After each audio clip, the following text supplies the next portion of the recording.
it's no different. Some of the same faces when I played here. Mark Bernard, Kyle Davidson was just getting started with the Blackhawks. But, it hasn't changed that there's just quality people that work here. I think that's what makes it the most attractive. You surround yourself with good people.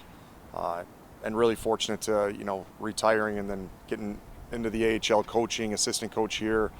And now my first opportunity is ahead. I'm very, very grateful. And you just came off of a record-breaking season in South Carolina. Just kind of talk to me about your coaching style and how this past season is going to kind of shape into your style of coaching here in Rockford. Yeah, I think probably most coaches say they like highly competitive teams. I'd say probably my areas that I try to focus on is the compete and our track back and being really difficult to play against, especially in our own end, and making the BMO a really tough place to play. I think I was really proud in South Carolina. We had a really good home record, and it was, we were a tough out. But creating that team culture and that tough to play against probably is the most important thing. Going from that, what excites you the most about coming back, especially with this roster, with what is coming back and the possible additions in the offseason? Yeah, I think the AHL is such an outstanding league. I think it's awesome. Players are one step away, and with the Blackhawks going through their rebuild and Jeff Blashill at the helm now, and I was lucky enough I played for Blash and I know him well. We grew up in the same part of Michigan.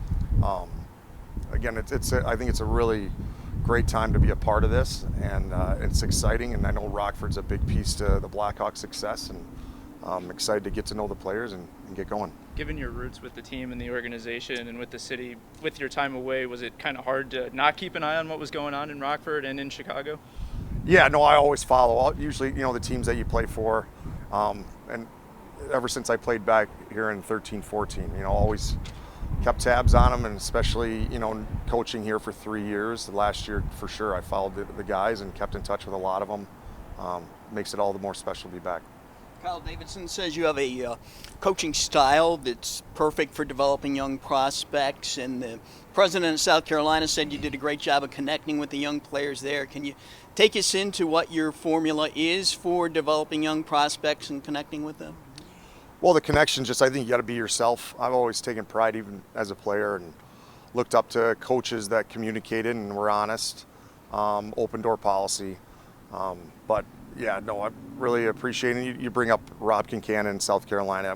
Like I was so blessed to be able to work for him, our president with the Stingrays. He really encouraged me to get this opportunity, and I really appreciate them, giving me their blessing. That was your first job as a head coach. How big of a leap did you make with that 1 year of education as a head coach? What were some of the things you learned that you're going to carry forward here? Yeah, quite a bit. It's different. You coaching in the ECHL, you're the general manager. You're constantly working with the salary cap and roster transactions daily. And there's not as big of staffs there. So I felt I had to wear a lot of hats. There was a ton to learn. But for sure, the daily schedule and kind of learning as you go how what works, what doesn't, what you think brings the team success ultimately. And I thought that was valuable. It was hard to step away from such a good situation, be an assistant coach here, but I knew if I wanted to keep growing, I needed to get the reps of being a head coach. Just how valuable is it knowing that both Anders is staying in the organization as an assistant, and then obviously your ties with Jeff as well? How valuable is that in your first season here down here in Rockford? Yeah, I think it's huge. Just the relationships. Anders, probably my favorite coach that I worked for. Great guy. I learned a lot. I used a lot of stuff that he taught me, and like you said with Blash, I think we kind of hit the ground running. We know each other, and it's always fun to work for people that you respect and you admire. Jared, there's a strong group of young prospects, too, within the Blackhawks organization. How do you plan on building a winning culture while still focusing on their development?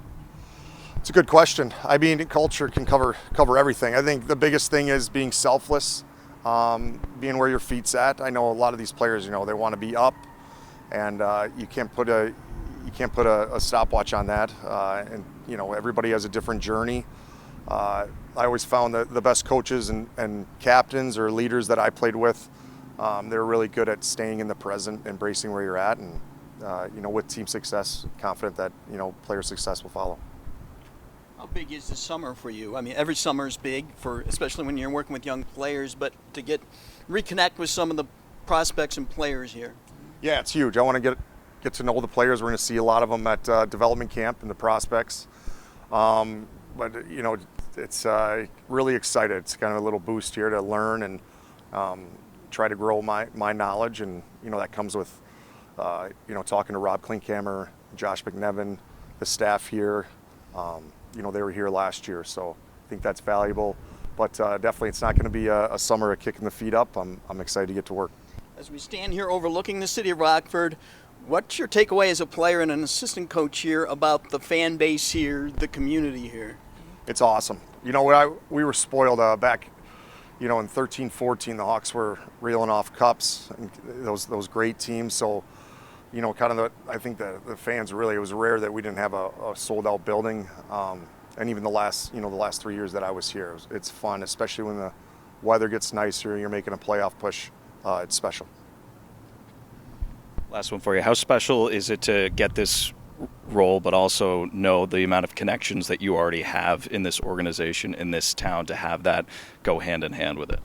Yeah, like I said, I probably could say the word blessed over and over again, but I really, I'm humbled by the opportunity that Bernie's given me and Kyle Davidson, and it definitely means a little bit more because you have a little bit more care. You've lived here, feel like you're part of the family. So I can't say enough how fortunate I feel. Yeah, it's very rewarding. It's like when I have the opportunity to tell a player he's getting called up for the first time. You know, those are the best days of this job, and very lucky that Jared's been here and, you know, recruited him and brought him in here as a player and was our captain, and, you know, turn around a few years later after he's done his playing career to bring him back as an assistant coach. And, you know, a lot of this is Jared's own doing. You know, he was a student of the game when he played, went after it as an assistant coach, and not many assistant coaches at the American Hockey League level would drop out of a contract and go to the ECHL to become a head coach. But he knew what he wanted to do, and he went after it and had a great season, and now he's being rewarded for that. What is it about his coaching style, his knowledge, that you think makes him a perfect fit for this situation with the Hogs? Well, first of all, I think he was a player that had to work extremely hard to get everything that he achieved as a player. And generally those type of players make great coaches because they had to really know the details of the game and follow the coach's instructions inside out. And, you know, they're very quick to be able to pass those along. Jared has a great temperament, you know, loves teaching, loves developing young players, and we know he's going to do a great job for us.